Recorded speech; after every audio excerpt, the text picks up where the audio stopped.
Rajesh, budget आज छत्तीसगढ़ का आने वाला है, बेहद ही महत्वपूर्ण दिन। 12:30 बजे वित्त मंत्री बजट पेश करेंगे और कहा जा रहा है कि हर वर्ग के लिए हर क्षेत्र में कुछ न कुछ इस बजट में रहने की उम्मीद।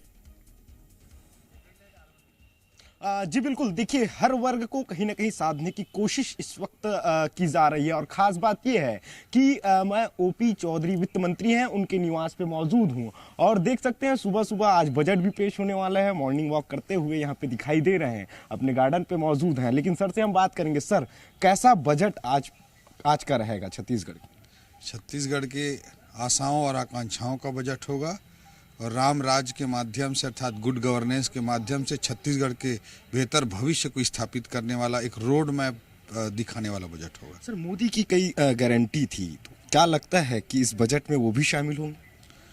निश्चित रूप से मोदी जी की गारंटी हमारे लिए सर्वोच्च प्राथमिकता का विषय और छत्तीसगढ़ की जनता जनार्दन के आशाओं और आकांक्षाओं का केंद्र बिंदु है। इसलिए गारंटी पर समर्पित तो हमारा बजट होगा ही होगा। और इसके अलावा मैं बताना चाहूँगा कि एक बड़े विजन के साथ, एक बड़े लक्ष्य के साथ उसको प्राप्त करने का क्या रोड मैप होगा, उस रोड मैप को भी प्रदर्शित करने वाला यह बजट होगा। सर, युवाओं को लेकर के क्या खास रहेगा? क्योंकि आप कहीं ना कहीं युवाओं को लेकर के कहीं ना कहीं आवाज उठाते रहे हैं। पीएससी की बात करें तो उसको लेकर के भी मुद्दा उठाए हैं।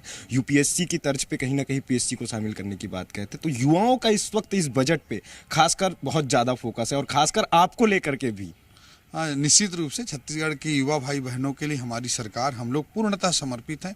और सबसे बड़ी चीज़ तो उनको एग्जाम में एक ट्रांसपेरेंट सिस्टम देना, एक पारदर्शी व्यवस्था प्रदान करना, ताकि उनके साथ कोई अन्याय ना हो सके, ये सरकार की पूरी पहली प्राथमिकता है। उसके अलावा उनके शिक्षा, स्पोर्ट्स, उद्यम, व्यवसाय, इन सब के दृष्टिकोण से भी इस बजट में बहुत कुछ हम स्थापित करने जा रहे हैं। सर, काफ़ी मेहनत किए हैं आपने। जैसे ही मंत्री बने उसके बाद लगातार आप अलग अलग विभागों के आप बैठक लिए हैं, अलग अलग विभाग के तमाम मंत्रियों से चर्चा किए हैं।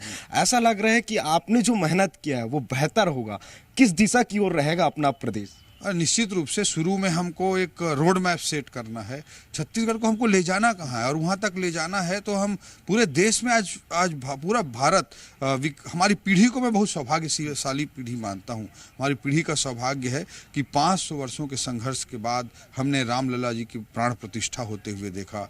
आज हमारी पीढ़ी का यह भी सौभाग्य है कि अमृत काल में मोदी जी के नेतृत्व में विकासशील भारत को विकसित भारत में परिवर्तित होते हुए हम देख रहे हैं और उसमें कहीं ना कहीं हम सहभागिता निभा रहे हैं। ऐसा हमारी पीढ़ी का सौभाग्य है। ऐसे मोड़ पर हमारा देश आज खड़ा हुआ है। तो छत्तीसगढ़ को इस विकास यात्रा में सकारात्मक प्रतिस्पर्धा करते हुए हम कैसे आगे लेकर के जाएंगे, इसका रोड मैप और विजन प्रस्तुत करने वाला यह बजट होगा। सर, खजाना भी काफी खाली है। पूर्ववर्ती सरकार ने काफी कम खजाना दिया हुआ है, तो क्या चुनौती रहेगी और किस सेक्टर पे फोकस ज्यादा रहेगा? छत्तीसगढ़ को दिवालियेपन के कगार पर धकेलने में कांग्रेस ने कोई कोर कसर नहीं छोड़ी। उन्होंने बने बनाए सिस्टम्स को कोलैप्स किया।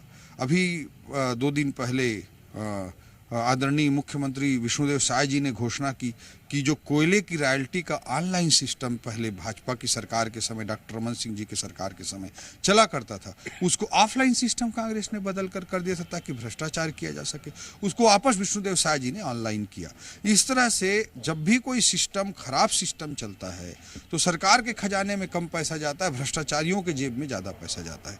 जब गुड गवर्नेंस आता है, टेक्नोलॉजी आती है, ट्रांसपेरेंसी आती है, रिफॉर्म्स आते हैं, तो सरकार के खजाने में ज़्यादा पैसा जाता है, भ्रष्टाचारियों के जेब में कम पैसा जाता है।